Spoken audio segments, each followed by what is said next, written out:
Hello दोस्तों, welcome my YouTube channel.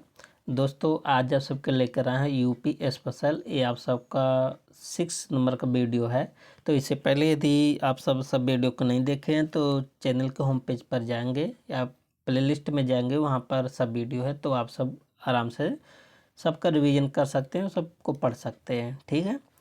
तो आने वाले एग्ज़ाम के लिए जैसे वीपीओ, जूनियर असिस्टेंट, लेखपाल, है ना, आप पेट के बारे में भी यहाँ से भी क्वेश्चन मिलता है। तो ये बहुत इंपॉर्टेंट आज का सेशन होने वाला। देखिए, उत्तर प्रदेश की कला एवं संस्कृति से है, यहाँ से तो क्वेश्चन हमेशा बनता है। ठीक है। तो चलते हैं। तो उत्तर प्रदेश को मानवता के लिए दो सबसे बड़े उपहारों से पुरस्कृत किया गया है। वे दो महाकाव्य हैं। कौन? एक तो रामायण है और दूसरा महाभारत है। महाकाव्य युग से उत्तर प्रदेश का क्षेत्र संस्कृति की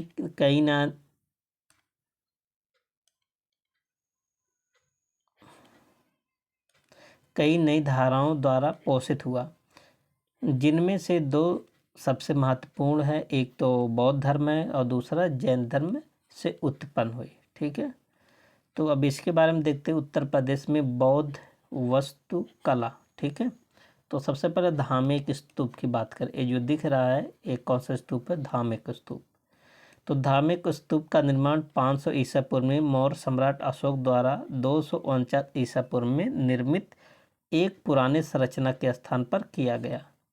धामेक स्तूप हिरण्यपार्क ऋषिपत्तनम का प्रतिनिधित्व करता है। इस पार्क को बहुत महत्वपूर्ण माना जाता है क्योंकि यहीं पर बुद्ध ने ज्ञान प्राप्त करने के बाद अपने शिष्य को पहला उपदेश दिया था और अपना अष्टांगिक मार्ग दिया था। यहीं पर दीवार पर मनुष्यों और पक्षियों की उत्कृष्ट नक्काशी और ब्राह्मणी लिपि में उल्लेख है। देखिए, बहुत इंपॉर्टेंट। जो धामेक स्तूप है ना, तो वहाँ पर किसका किसका चित्र बना है? मनुष्य और पक्षी का। और किस लिपि का प्रयोग किया गया है इस पर? ब्राह्मणी लिपि का। तीनों पॉइंट आप सब याद कर लीजिए। ठीक है। और कहाँ पर है? सारनाथ में है। ठीक है। आगे क्या है? धर्मराज का स्तूप। इसकी बात करें तो ये अशोक पूर्व के कुछ बचे हुए स्तूपों में से एक है जिसकी केवल नींव ही बची है। सारनाथ में धर्मराज का स्तूप के निर्माण में 5 चरण मौर्य और प्रारंभिक मध्ययुगीन काल के हैं। मार्शल और कोनो के अनुसार मूल स्तूप अशोक के समय का ही है। मतलब जो इसका मूल है ना, वो किसके समय का? अशोक के समय का माना जाता है। ये भी कहाँ? सारनाथ में। आगे कौन सा? चौखंडी स्तूप। ये आप सब देख सकते हैं। माना जाता है कि सारनाथ में चौखंडी स्तूप का निर्माण गुप्त काल के दौरान 4वीं और 6वीं शताब्दी के बीच उस स्थान को चिन्हित करने के लिए किया गया था जहां भगवान बुद्ध और उनके पहले शिष्य बोध गया से सारनाथ के यात्रा के दौरान मिले थे। तो चौखंडी का स्तूप कहाँ पर है? ये भी कहाँ? सारनाथ में है। ठीक है। अगला क्या है? अशोक स्तंभ। ठीक है। इसकी बात करें, ये बहुत इम्पोर्टेंट है। तो अशोक के स्तंभ स्वतंत्र रूप से खड़े हैं और चुनार बलुआ पत्थर से बना है। ठीक है। ये इम्पोर्टेंट है। तो किससे बना? चुनार। ठीक है। चुनार के बलुआ पत्थर से बना है, जो भारतीय वास्तुकला का एक प्रसिद्ध स्थल है। अशोक की सिंह राजधानी उत्तर प्रदेश के सारनाथ में मौर्य सम्राट अशोक द्वारा बनवाए गए स्तंभ की राजधानी या शेष है। ड्रम के आकार के अबेकस पर एक के बाद 4 आदम कद शेर स्थापित है। तो इसमें कुल कितने शेर हैं? ये वाला 4 है। ठीक है। अबेकस के किनारे उभरे हुए पहिए से सजाया हुआ है। तो आप सब यहाँ देख सकते हैं। ठीक है। और शेर और बैल जैसे जानवरों की मूर्तियाँ इन स्तंभों की सुंदरता बढ़ाती। तो शेर है और कौन सा? बैल। इसके आधार पर घंटी के आकार का कमल है। ठीक है। तो आप सब देख सकते हैं। अशोक का जो सिंह शीर्ष है, इसे राष्ट्रीय प्रतीक के रूप में अपनाया भी गया है। ठीक है। अब आगे देखते हैं उत्तर प्रदेश में मंदिर वास्तुकला। ठीक है। तो ये भी इम्पोर्टेंट है। दशावतार मंदिर एक कहाँ पर? देवगढ़ ललितपुर में। दशावतार मंदिर या विष्णु मंदिर सबसे पुराने जीवित हिंदू पत्थर मंदिर में से एक है। इसका जो निर्माण है ना 500 ईसा पूर्व में उत्तर प्रदेश के देवगढ़ में इसे बनाया गया था।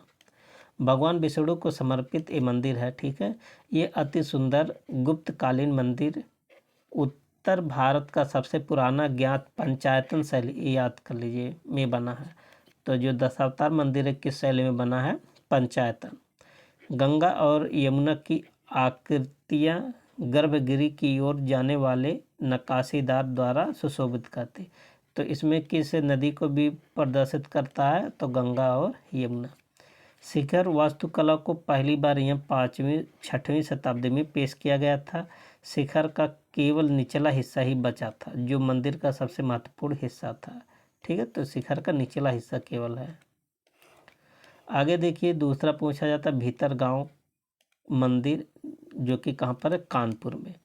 तो भीतर गांव मंदिर एक बना था 6वीं शताब्दी में गुप्त साम्राज्य के दौरान बनाया गया था।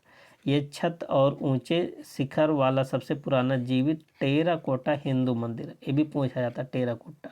ये ईंट से निर्मित था। ठीक है, कनिंघम ने पहली बार इस स्थल का दौरा किया। उस समय बरामदे और अर्थ मंडप के अवशेष भी अभी भी दिखाई दे रहे हैं, जो बाद में ढह गए थे, मतलब गिर गए थे।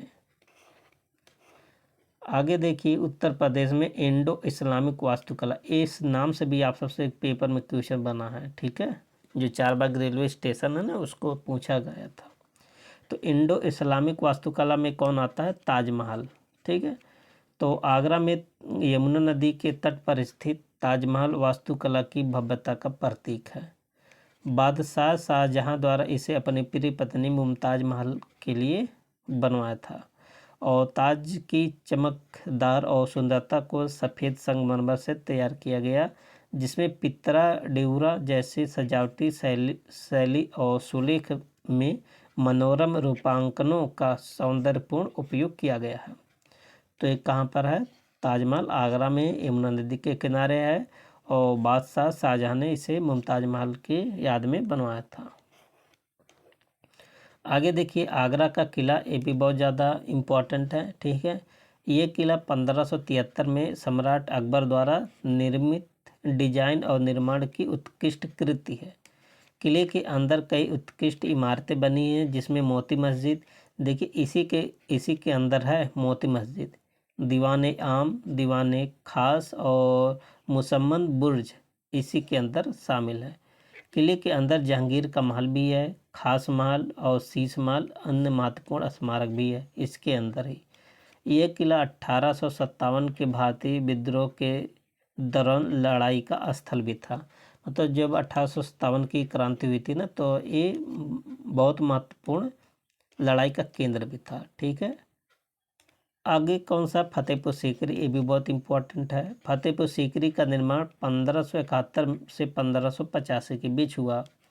अकबर ने संत सलीम चिश्ती के प्रति अपना आभार प्रकट करने के लिए सीकरी में एक शाही निवास बनवाया, जो आगरा के साथ संयुक्त राजधानी के रूप में काम करेगा। उन्होंने नए शहर का नाम भी फतेहपुर सीकरी रखा था।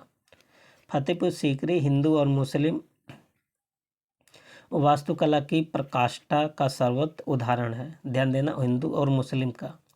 कहा जाता है कि फतेहपुर सीकरी मस्जिद मक्का की मस्जिद की नकल है, और इसके डिजाइन फारसी और हिंदू वास्तुकला से किए गए हैं। ठीक है, आगे क्या है? ये भी मोस्ट इम्पॉर्टेंट है, आसफी इमामबाड़ा, जिसे बोलते हैं बड़ा इमामबाड़ा। ठीक है, लखनऊ में इस विशाल संरचना का निर्माण 1784 में नवाब आसफ उद्दौला द्वारा किया गया था। इसके केंद्रीय हॉल को दुनिया का सबसे बड़ा गुंबददार कक्ष कहा जाता है, दुनिया का सबसे बड़ा। ठीक है, आंतरिक दीर्घाओं को छोड़कर पूरे संरचना में कोई लकड़ी का काम नहीं है। ठीक है, और इमामबाड़े के परिसर में ही भव्य आसफी मस्जिद है। इसी में कौन सा मस्जिद है? आसफी मस्जिद। शाही बावली यहाँ एक और आकर्षक है। ठीक है, तो कुल मिला के जो आसफी इमामबाड़ा है, जिसको बड़ा इमामबाड़ा बोलते हैं, इसका निर्माणकर्ता कौन है, एक कहाँ पर है, इतनी सारी बातें आप सबको याद होनी चाहिए। नेक्स्ट क्या है? सलीम चिश्ती का मकबरा। ठीक है, तो यहाँ सूफी संत सलीम चिश्ती का मकबरा है। इसे मुगल सम्राट अकबर ने संत के सम्मान में बनवाया था। मुख्य कक्ष के दरवाजे पर अरबी पद्धति में बारीक नक्काशी की गई है और इस पर कुरान के आयतें भी उत्कीर्ण हैं। ठीक है, सलीम चिश्ती के मकबरा पर। खुसरो बाग इम्पोर्टेंट है, तो यह एक बड़ा ऐतिहासिक उद्यान है, उद्यान मतलब पार्क है, जिसमें जहांगीर की राजपूत पत्नी शाह बेगम की कब्र है। जहांगीर के सबसे बड़े बेटे खुसरो मिर्जा और जहांगीर की बेटी निथार बेगम थी। यह यूपी के प्रयागराज जिले में स्थित है। यहाँ भारत के स्वतंत्रता संग्राम से भी संबंधित है। ठीक है, खुसरो बाग पूछा जाता है, खुसरो बाग कहाँ, तो अब बताएंगे प्रयागराज में। आगे देखते हैं कि उत्तर प्रदेश की औपनिवेशिक वास्तुकला। ठीक है, जैसे मेयो मेमोरियल हॉल। प्रयागराज में मेयो मेमोरियल हॉल का निर्माण 1879 में आर रोस्किल बायने द्वारा कराया गया था। यह 19वीं और 20वीं सदी की औपनिवेशिक वास्तुकला का सर्वश्रेष्ठ प्रदर्शन है। वायसराय मेयो की याद में बने इस हॉल में सार्वजनिक बैठकें, स्वागत समारोह आयोजित किए जाते हैं। तो कुल मिला के जो मेयो मेमोरियल हॉल है कहाँ पर है, प्रयागराज में है। ठीक है, किसके सम्मान में बना था, जो वायसराय था मेयो उसी के। ठीक है, ये अंग्रेजों के समय में बना है। आगे क्या है, ऑल सेंट्स कैथेड्रल्स। ये क्या है, तो ऑल सेंट्स कैथेड्रल्स की औपनिवेशिक संरचना, जिसे पत्थर गिरजा या पत्थर चर के नाम से भी जाना जाता है, 19वीं शताब्दी में गौथिक वास्तुकला शैली में बनाई गई। ये याद कर लेना, कौन से वास्तुकला बना, गौथिक। इसे 1871 में सर विलियम इमर्सन द्वारा डिजाइन किया गया था। ठीक है, आगे क्या, वाराणसी में संस्कृत महाविद्यालय, ये भी बहुत इम्पोर्टेंट है। तो संस्कृत महाविद्यालय की वर्तमान इमारतों का निर्माण गौथिक शैली में किया गया है। ये भी किस शैली में, गौथिक। 1916 में भारत के वायसराय हार्डिंग ने एशिया की बेहतरीन वास्तुकला में से एक बनारस हिंदू विश्वविद्यालय की इमारत का निर्माण शुरू कराया था। ठीक है, कौन, हार्डिंग ने। आगे देखिए, राजभवन की बात करें। ठीक है, तो लखनऊ में राजभवन कोठी हयात बख्श हुआ करता था। ठीक है, जिसे मेजर जनरल क्लाउड मार्टिन ने अपने निवास के रूप में डिजाइन किया था। भारत की आज़ादी से पहले कोठी हयात बख्श को गवर्नमेंट हाउस आगरा और अवध के संयुक्त प्रांत गवर्नर का आधिकारिक निवास घोषित किया गया था। आज़ादी के बाद इसका नाम बदलकर राजभवन कर दिया गया था। तो आज़ादी से पहले ये किसका था, हयात बख्श का, ये राजकोठी हुआ करता था। आगे क्या है, विधान भवन। ठीक है, तो ये भी कहाँ, लखनऊ में है। 15 दिसंबर 1922 को तत्कालीन गवर्नर जनरल स्पेंसर हरकोट बटल ने विधान भवन की आधारशिला रखी, जिसे उस समय काउंसिल हाउस के नाम से जाना जाता था। इसे विशेष रूप से मिर्ज़ापुर के पत्थरों से बनाया गया है और इसे पूरा होने में 6 साल लगे। तो विधान भवन को बनाने कितना साल लगा, 6 साल, और मिर्ज़ापुर के पत्थर से इसे बनाया गया है। यह इमारत, जिसे अब लखनऊ जीपीओ के नाम से जाना जाता है, एक समय में एक रिंग थिएटर था। ठीक है, जिसका उपयोग ब्रिटिश परिवार द्वारा मनोरंजन के लिए किया जाता था। तो आजकल के जो नेता जहाँ बैठते हैं विधान भवन में, पहले वो क्या था, थिएटर। इसका उपयोग अंग्रेजी।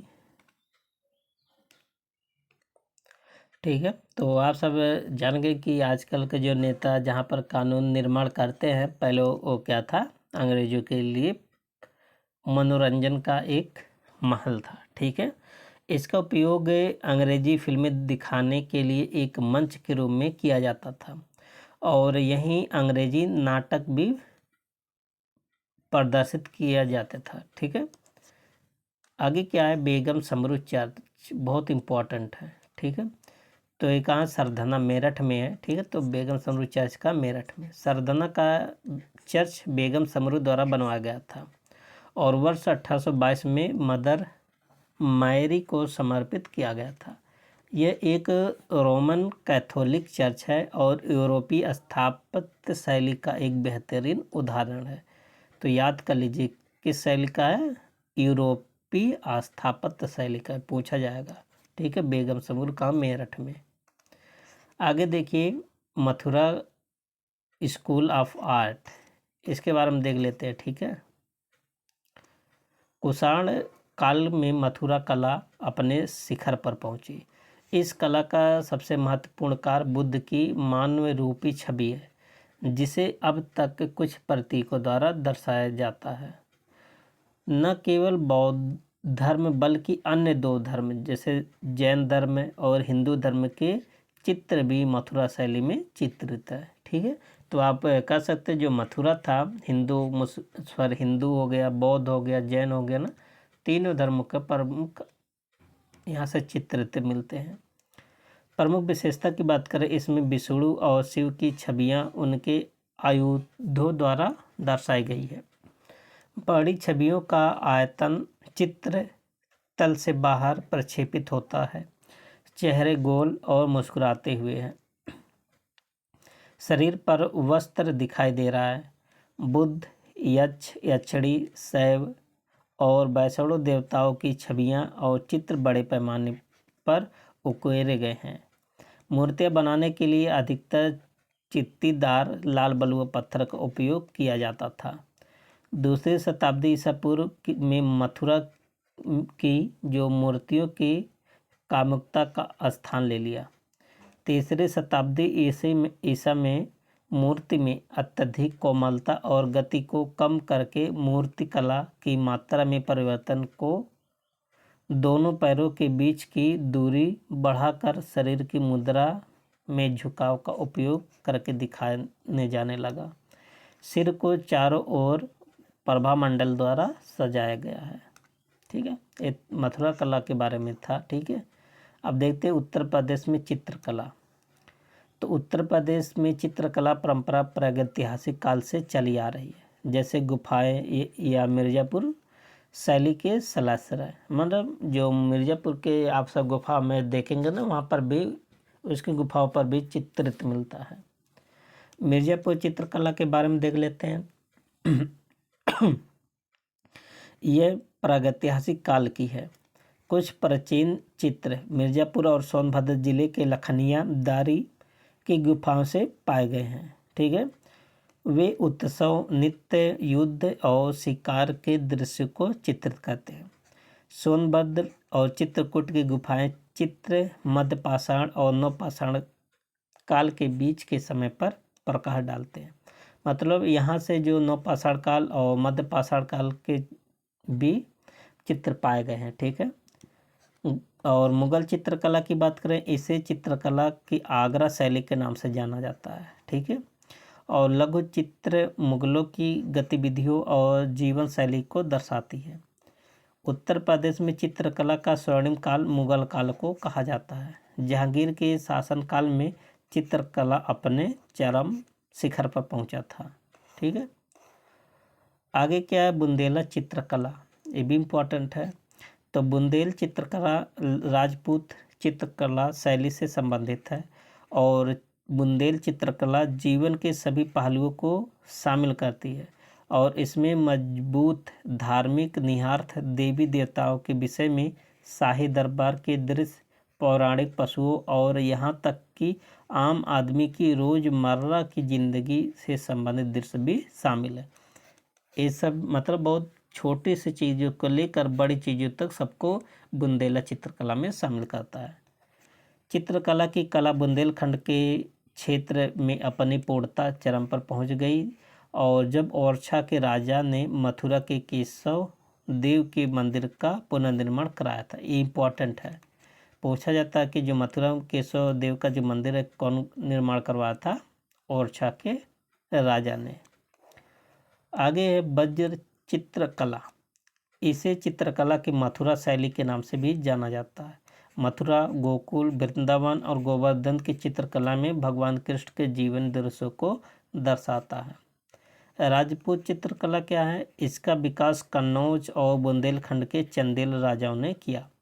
आमतौर पर प्रेम कहानियाँ, ठीक है, और कहानियाँ, धार्मिक रीति रिवाज, संस्कृतियों पर ये आधारित होते थे। राजपूत चित्रकला कहाँ से, कन्नौज और बुंदेलखंड। ठीक है। एक और है कौन सा, जैन चित्रकला। इसका विकास मथुरा क्षेत्र में हुआ था। कागज पर बनाई जाने वाली चित्रकारी सबसे पहले जैन चित्रकला शैलियों में शुरू होती है, बहुत इंपॉर्टेंट है। तो कागज पर जो चित्र बनाई जाती थी ना, सबसे पहले किसने शुरू किया, जैन चित्रकला। ठीक है। और अब देखेंगे यूपी में चित्र, यहाँ से भी बहुत इंपॉर्टेंट क्वेश्चन बनते हैं। ठीक है। एक कई बार क्वेश्चन पूछा गया चिकनकारी। तो चिकनकारी किसके कहाँ का प्रसिद्ध है, लखनऊ का। अच्छा, चिकनकारी ऐसे मत समझिए कि मुर्गा वाला कोई पार्टी वाला होगा, ऐसा नहीं है। ये कढ़ाई किया जाता है कपड़ों पर। ठीक है। देखिए, हस्तनिर्मित यह मुख्य रूप से लखनऊ में प्रचलित है। यह शिफॉन, मलमल, आर्गेना और आर्गेडी और रेशम जैसे कपड़ों पर किया जाता है। चिकन की साड़ियाँ और कुर्ते गर्मियों में पहनने के लिए उपयुक्त होते हैं। तो चिकनकारी कहाँ का प्रसिद्ध है, लखनऊ का। बहुत बार क्वेश्चन में पूछा गया है। जरदोजी भारत में प्रचलित कढ़ाई शैली, जिसे जरदोजी के नाम से जाना जाता है, की उत्पत्ति फारस से हुई। इसकी उत्पत्ति कहाँ हुआ, फारस। यह सोने की कढ़ाई को संदर्भित करता है, जो दो फारसी शब्दों से आया है। जार जिसका अर्थ है सोना और डोजी जिसका अर्थ है कढ़ाई। इन्हीं दो शब्दों से मिलकर क्या बन गया, जरदोजी। ठीक है। और जरदोजी धातु धागे की कढ़ाई का एक रूप है जो लखनऊ में सबसे प्रसिद्ध है। वाराणसी की जरी का काम विश्व भर में मशहूर है। ठीक है। आगे क्या है, कालीन बुनाई। ये भी बहुत इम्पोर्टेंट है। कालीन बुनाई भी उत्तर प्रदेश की एक महत्वपूर्ण सांस्कृतिक अभिव्यक्ति है। ये राज्य देश में 90% कालीनों की आपूर्ति करता है। राज्य में कालीन की बुनाई का मुख्य केंद्र मिर्ज़ापुर और भदोही के आसपास का क्षेत्र है। तो भदोहीपुर में इसका मतलब हेड भी है, हेडक्वार्टर भी है। ठीक है। आगे क्या, धातु के बर्तन। उत्तर प्रदेश भारत का सबसे बड़ा पीतल और तांबा का उत्पादक राज्य, मतलब बर्तन के मामले में। ठीक है। मुरादाबाद अपने कला धातु कर्म के लिए प्रसिद्ध है और रंगीन मीनाकारी और जटिल नक्काशी के लिए जाना जाता है। ऐसा मत समझिए कि धातु सबसे ज़्यादा तांबा का उत्पादन, नहीं, मतलब इसके बर्तन की बात करें कि इतने बर्तन बनाता है इस धातु के।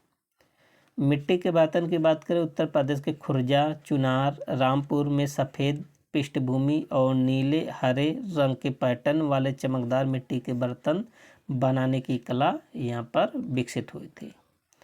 उत्तर प्रदेश में काली मिट्टी के व्यापक रूप से बर्तनों को बनाया जाता है, जिसे जटिल नक्काशी से सिल्वर पेंट से सजाया जाता है। निजामाबाद, एकाई, आजमगढ़ में प्रचलित कला में चावल की खेतों की मिट्टी से बने काबिज नामक पाउडर में अत्यधिक चमक होती है और अपने मिट्टी के बर्तन उद्योग के लिए भी प्रसिद्ध है। ठीक है। टेराकोटा, ये भी बहुत बार पूछा गया है। ये कहाँ प्रसिद्ध है, गोरखपुर में। ऐसे गांव है जहाँ जानवरों की मिट्टी की आकृतियाँ बनाई जाती है। ठीक है। और ये अपने सजावटी रूप से सजाए गए टेराकोटा घोड़ों के लिए प्रसिद्ध है। कुम्हार चाक पर मिट्टी के अलग अलग टुकड़े रख कर फिर उसे तराश कर मूल रूप चित्र तैयार करता है, जैसे आप सब ये देख सकते हैं। तो टेराकोटा में क्या होता है, मिट्टी से जानवर हो गया, अन्न हो गया, उसका चित्र बनाया जाता है। ठीक है। उत्तर प्रदेश में कला और शिल्प संस्थान, ये इम्पोर्टेंट है। कला एवं शिल्प महाविद्यालय कहाँ पर है, लखनऊ में। इसकी स्थापना कब हुआ था, 1911 में। भारतीय ललित कला परिषद, ये तो मोस्ट इम्पॉर्टेंट है। इसकी स्थापना 1920 में कहाँ हुआ था, वाराणसी में। लखनऊ नगर निगम आर्ट गैलरी, इसकी स्थापना 1949 में हुआ था। और भारत कला भवन, इसकी स्थापना 1920 में हुआ था, बनारस में। ये इम्पॉर्टेंट, बहुत इम्पॉर्टेंट है। और राज्य ललित कला अकादमी, इसकी स्थापना 1962 में कहाँ हुआ था, लखनऊ में। ठीक है। आगे देखिए, उत्तर प्रदेश के संग्रहालय। ठीक है। तो उत्तर प्रदेश के संग्रहालय अब देखेंगे नेक्स्ट वीडियो में। ठीक है। आप सबको वीडियो कैसा लगा, आप सब अपनी राय को कमेंट बॉक्स में ज़रूर बताएं। ठीक है। और वीडियो को लाइक, चैनल को सब्सक्राइब जरूर करें। मिलते हैं नेक्स्ट वीडियो में, तब तक के लिए best of luck. Thank you and take care.